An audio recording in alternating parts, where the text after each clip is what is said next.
These hormones can make you feel like you're all over the place.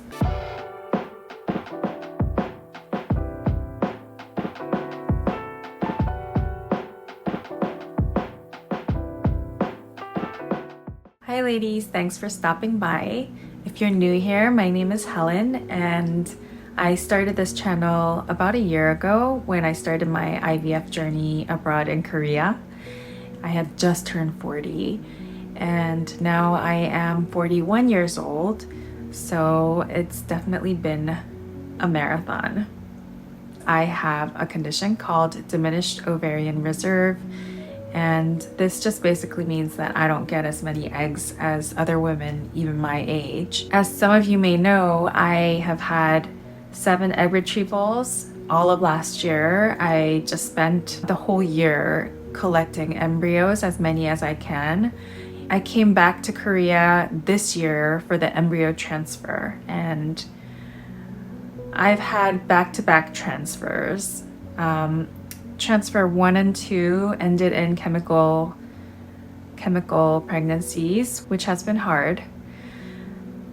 But about a month ago, I did my 3rd FET, and this is when I stopped updating everyone.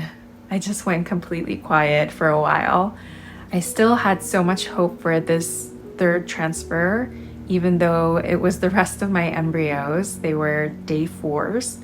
I've heard of a lot of women getting pregnant who are around my age with day 3s and day 4s. So I really did have a lot of hope for this cycle, and I was really praying and hoping that this one would be it. It's always a balancing act of having a lot of hope for yourself and then also being realistic, because you feel like you need to protect your heart just in case it doesn't work out. And so that's what I was going through as I started my 3rd FET. Just last week, I posted a video of myself reviewing the Mira Fertility Hormone Monitor. Actually, I have it right here.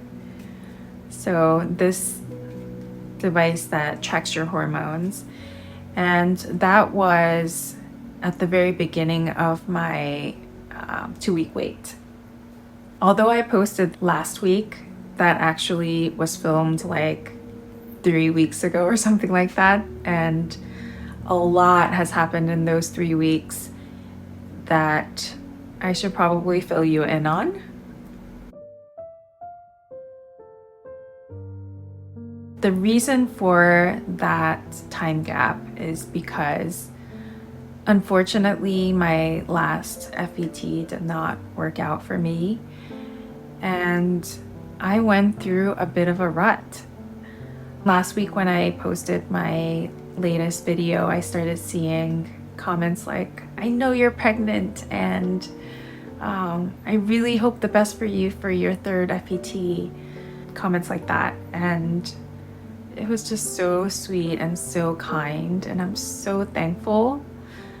But if I'm being honest, I really didn't know how to respond to that. Sharing my entire IVF journey with everybody has been so rewarding, and I hope that I am being helpful to somebody out there. But on the other hand, sometimes I feel like it's not just me that I'm disappointing, but I'm letting other people down too.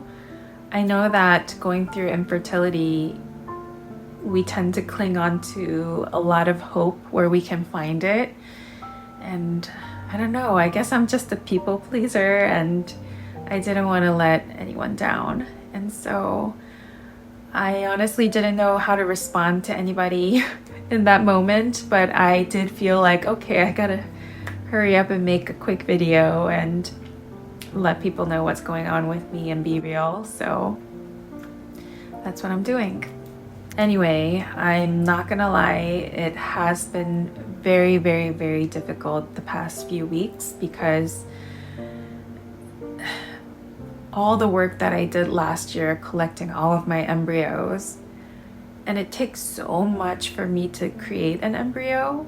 I averaged 1 embryo per cycle. So it takes a lot of effort and a lot of time to make 7 embryos. It took me all year, and the fact that it was gone in a heartbeat, it was just really hard for me.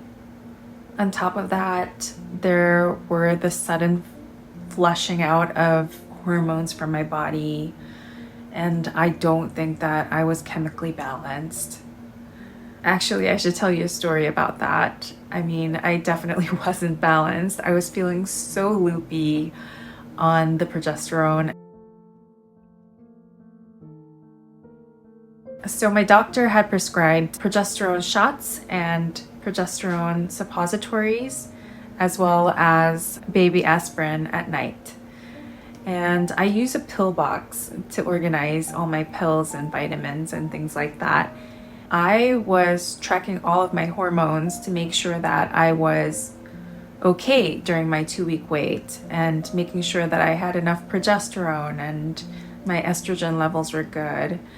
One day I had this crazy surge of estrogen. It went from 50-ish to like 456, and that was an insane jump.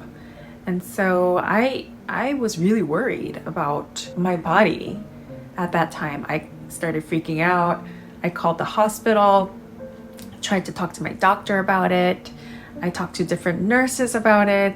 I talked to different women in the fertility communities online about it. What could be causing my estrogen to spike like that? I thought maybe I was ill, or was I pregnant? I don't know. I was Googling a lot of things. Then I looked at my pill box and I realized that I had made a huge mistake in arranging my pills. So don't judge me, but my baby aspirin and estrogen pills look very similar, and I had totally just mixed them up. I think I had some estrogen pills left over from my last embryo transfer, and I had accidentally put it inside my baby aspirin bottle, and so I ended up taking that instead of the baby aspirin. Insane. Anyway, I definitely would not have caught onto that, or I wouldn't have known that I was doing this unless I had my Mira. So I'm so happy that I was able to catch that. I just did an unboxing and review of the Mira Fertility Hormone Monitor. So if you're interested in checking your hormones, then I will link that video up here so that you can take a look.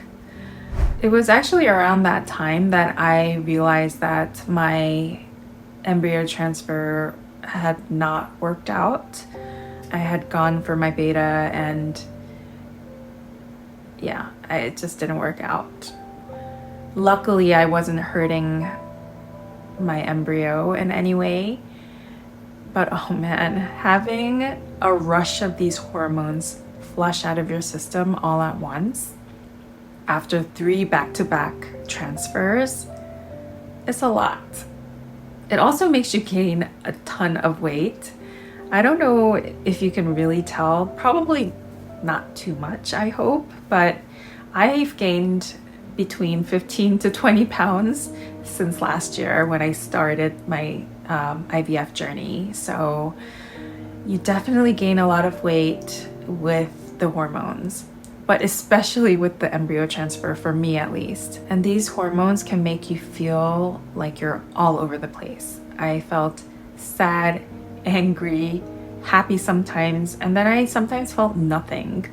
And that was the scariest feeling, that feeling of absolute hopelessness. Yeah, I definitely went through a lot after my last transfer failed.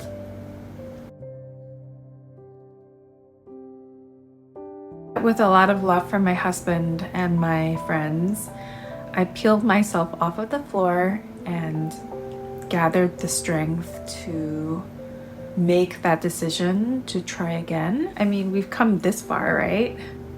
can't give up now. I remembered that somebody said in my comment section before that if it's not this time, then it just means that it's closer to the time that it will work. I remembered that comment when I most needed it. So thank you so much for that if you're watching. Anyway, that is my quick update, and I am already pretty deep into my 8th egg retrieval now. I already started giving myself the shots. Here's an affirmation that's really helped me get out of my depression. It goes like this: I don't know when and I don't know how, but I know that it will.